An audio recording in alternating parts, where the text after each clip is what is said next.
Welcome to the Homeschool High School podcast, brought to you by Seven Sisters Homeschool.com and the Ultimate Homeschool Podcast Network. I'm Vicki, and I'm so excited because today I get to finally talk to one of our seventh sisters, because we've been trying for a while and our schedules just keep glitching. So for those of you guys who are kind of new to the Seven Sisters homeschool community, you know there are six of us original Seven Sisters. So there's me, and there's Sabrina and Kim, who you know, and then our backstory sisters who do all the editing and the businessy kind of things, and that's Marilyn and Sarah and Kim. But there's seven sisters. So who's the seventh sister? You are, because we're all in this homeschooling community. So one of our seventh sisters is here today to talk about how she and her family homeschool. So say, everybody, welcome to Laura Varey. And Laura is going to tell us how her family got started homeschooling and what they have enjoyed this year. All right, so Laura, say hi to everybody. And if you don't mind, tell us how you guys got inspired to start homeschooling. Sure. So we've been on a bit of a journey with schooling, as you can probably tell from my accent. We're not from here. We're originally from the UK. So our eldest children started school in the UK in the public school system. They did 1 or 2 years there. And we moved here 9 years ago. We're in Washington State. So we started off in public school here. And after a couple of years, we were looking initially for a bit more academic challenge. So we moved to a private school that had some advanced classes and things. And it was a Christian school, which we had never come across a Christian school before, because I don't think they exist in the UK. So we loved all the benefits of the teaching through a Christian worldview. And that went great for a few years. And then we hit some bumps in the road there. And we were really just praying about what do we do? Our eldest was in 6th grade, and it was still part of the elementary school. And we thought that we had this extra year of keeping them a little bit more protected, but that wasn't really our experience. And we had several issues that year, and we were praying, what do we do next? And we both said to each other, what about homeschooling? And so clearly God had put it on my heart and my husband's, and we both sort of said, well, we're not those sorts of people. And homeschooling is very, very much more unusual in the UK. I think it has grown a bit more since COVID, but it's still, I think, a much smaller percentage homeschool there than they do here in the US. So we just said, okay, Lord, we'll investigate it at least. So we talked to some friends who homeschooled, and in sort of different, some just at home, some in co-ops, some different sort of systems, different ages, just to sort of understand what was out there. And we were just very, I think, impressed that there are so many good tools available, because I think my biggest fear was, well, I'm not a teacher. I can't just dream up a curriculum from nothing. And then I realized, oh wow, there's resources out here. This is awesome. So we went on a journey of investigation and just thought, yeah, okay, well, we're going to try this. And now we've been homeschooling 3 years. That's fabulous. So how many kids are you homeschooling right now? We have 3. Our eldest is 15, just going into 10th grade. Next is almost 14, going into 9th grade. So we'll have 2 high schoolers. And then our youngest is 10. He's just going into 5th grade. So you'll be doing this for a little while if the Lord leads. That's awesome. So, okay. So your first year of homeschooling, you already knew some people who were homeschooling. What did it feel like that first year? Was it, oh, we're free, or were you kind of nervous, or what did it play out in that very first year? It was quite daunting. I would say we went with a sort of easier option, if you like. Our first year, our church it did have a homeschool middle school program where they could go 2 days a week and cover quite a lot of subjects, and then that directed a lot of their learning at home. So we did that, and that really helped build my confidence. I think through doing that, I thought, oh, okay, I can do this. But it was a good stepping stone for us, I think, and great in terms of community. And it was a great program to be part of. But I think really for me, it built my confidence because the subjects I was teaching were probably my weakest subjects, and that went fine. Yeah. And then just seeing what they were doing, and so it built my confidence as a homeschool mom that we can do more of this ourselves, and so that was good. That was one of my favorite things about our kids doing some of the group classes, is the things that I did not want to do. I could swap gifts, with other moms. And our seven sister Marilyn was a physical therapist, so she didn't mind dissecting. So when we got to biology and had to do all the dissections, she did all of that, and I could just do creative writing with the kids. So yeah. So now that you're homeschooling, and you have one getting ready to 10th grade and one getting ready to start 9th grade, what are you finding is working for your family these days? So first of all, just understanding high school was a huge learning curve for me, especially because my husband and I were schooled in a different country. So the system is very different. Yes. So I felt I had to learn a lot because I felt that weight of responsibility of, well, it's high school, everything counts now, but also it's all on me. But I'm just read different places and try to learn as much as I can from other people. And I hear a lot of people say, I can't homeschool high school because it's too hard. And actually, I think I enjoy it the most. I think it's in some ways easier because they're fairly independent in the high school years. And definitely one thing we worked on in middle school was building that independence so that they would learn how to manage their time and not sort of spoon feeding each little step, but saying, well, you've got to complete this in a week. You figure out how you're going to manage the steps and manage your time. And so I think that that has really helped us. Well, we're only 1 year into high school, but I think that's helped us to be successful in that. Well, and that's so nice too for the teens, because they learn in that independent learning, it builds their confidence, that they can be smart enough to learn all the things and take some control of their lives. It's good life preparation. Yeah. So as you kind of move through middle school and up towards high school, what has helped you build your own confidence with your teens? Like who's invested in you, or where have you found interesting resources that helped you learn?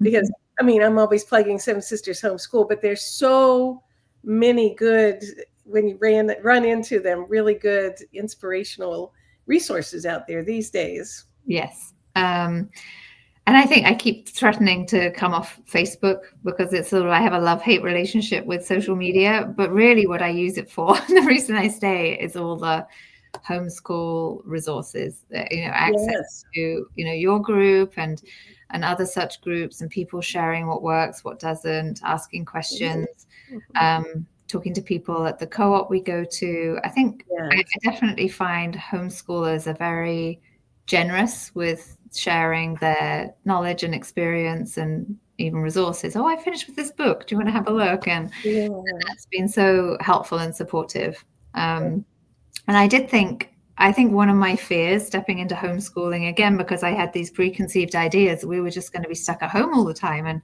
I would never get to have an adult conversation. And it's not like that. That's not the reality. We're out and about and meeting people, and I've built some strong friendships through homeschooling, and that's been a real blessing that we can help each other out. And when you're having one of those crazy weeks where you're pulling your hair out, this isn't working, and people can encourage you. I think that's one of the most important things that we are blessed with here in the States with our homeschool community. There's just so many of us these days that we can be present for each other, either digitally or in person. And I know all of my best friends are somehow homeschool connected, even though my baby graduated a long time ago. They're still all my buds. So what would you say, as you've got your first one that's been through their first year of high school, what would you say you've noticed as their strengths? Like, what are you building into them, or interests that you're able to accentuate these days? Okay. I think something I definitely got wrong was understanding her learning style. I was thinking too much about what worked for me. So I was thinking, I'm quite a slow reader. She's actually a fast reader and takes it in. And I thought, I would find it much more engaging to be watching videos than just reading books. So I chose several curriculum with videos, and she's like, why do I have to watch these videos? I'd rather read a book. So we're switching that up this year. That was definitely learning that that's obviously a strength of hers. She can read quite quickly. She comprehends it well. She enjoys that. On the flip side, I did have her do some additional reading for English and history, and I pushed it too hard. Some weeks I gave her 3 books to read because I thought, well, she's a fast reader. She can read 3 extra books.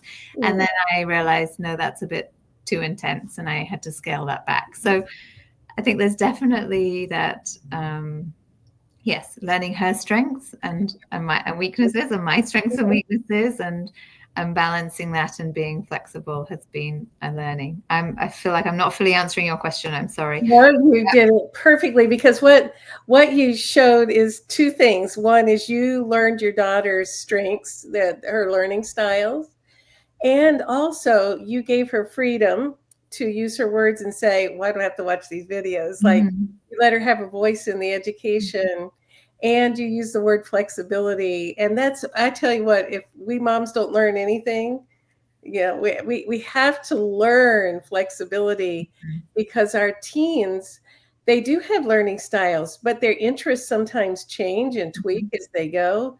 And if we're flexible and gracious with ourselves and them, then we can keep adjusting so that they have the best educational experience. That we're not God, so we can't make everything perfect for them, but we can all learn together how to make things best for them.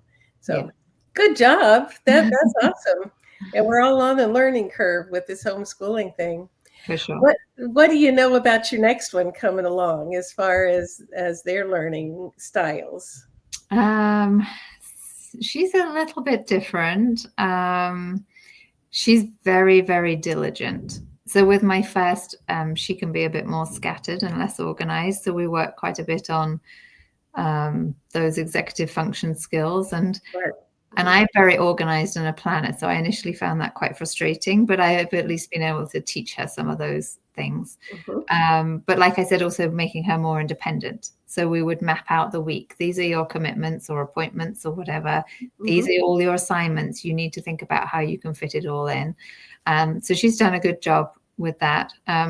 My next one, as I say, is very diligent, but I have learned she's a bit of a perfectionist. So with some students, you'll say, do your best. For her, it's never good enough. She keeps wanting to do more and more and more. So I'm learning to say to her, that's good enough. Or, please spend no more than 2 hours on this piece of work and then be done. And so otherwise she would just keep on going. So it's definitely very individual for sure. This is a wonderful explanation of there's not one kind of homeschooler, and so there can't be one right way to homeschool. And as you notice each child and their unique gifts and strengths and weaknesses, then you can tweak as you're flexible and help them develop confidence. So your perfectionist needed to have the confidence to stop at some point. And your middle one needed some time management skills. And so all of those are helping prepare them for life. So that is awesome. Yeah. Is there anything that you guys, if I asked your kids, that you guys did this past school year that was so much fun? Y'all really loved it, like a field trip or a favorite movie or, bake Christmas cookies together. Like, was there a favorite thing y'all did as a family that you really just loved? Ooh, good question. And I just threw that at you at left field without asking. We try to take our kids on field trips, like several times a year. And sometimes we would go with the co-op and sometimes just as a family. And my kids always joke that every field trip it rained. Oh, so, even as adults, when they get together with their old homeschool friends, they'll joke about the rains on their field trips. So, but some of their favorite memories are those rainy field trips. So yeah. I think probably the one thing that stands out, this was just one of my children, my middle. We have the benefit of having grandparents in the UK. And my husband was actually taking a business trip to the UK in October, I think it was. And so he was there for a week. So we said, wow, why don't you take one of the children with you? And you can, so he flew with them, offloaded them for a week with the grandparents. And then we said, well, this is what she's studying in history right now. So if you could try and go to some museums or historical sites that tie in with that time period. So they did that. And I mean, super special, just that one-on-two time with grandparents, and then the educational opportunities. So, because I'm a planner, I get a bit nervous. So when you talk about field trips, I would wish I was a bit more fun and love things like that, but I get a bit nervous, like, how are we going to get through our books? And so that's another learning for me. But that was a really special opportunity. And so I need to also learn to just be more relaxed and see some of those things as great learning opportunities and not just, we've got to get through our curriculum. Like our seventh sister Marilyn always says, all of life is education. So your daughter that went on the trip with her dad and spent time with grandparents and got to do some touring, every single moment from leaving home and getting on the plane and all of that was education. Yes. So that good flexibility for a mom who likes to plan to just like, what's going to happen to math lessons? Yeah. And the thing about math is it can be done all the way through the summer if we need to. It's just the wonderful opportunity, and you gave the flexibility for that to happen. So awesome. Good work. Yeah. So if we were talking to a brand new homeschool mom, like she is getting ready to start, would you have any suggestions to help her feel more confident, or things that you learned with your feet on the ground that you might be able to encourage her with?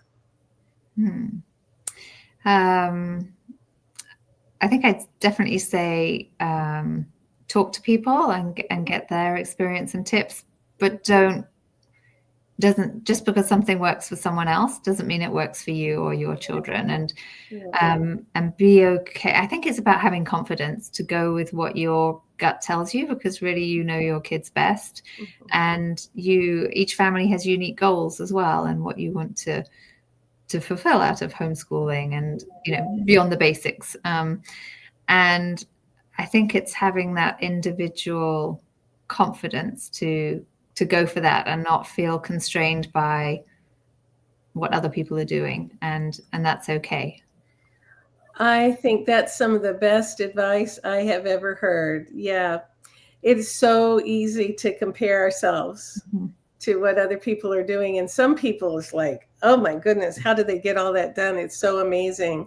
But every family is different.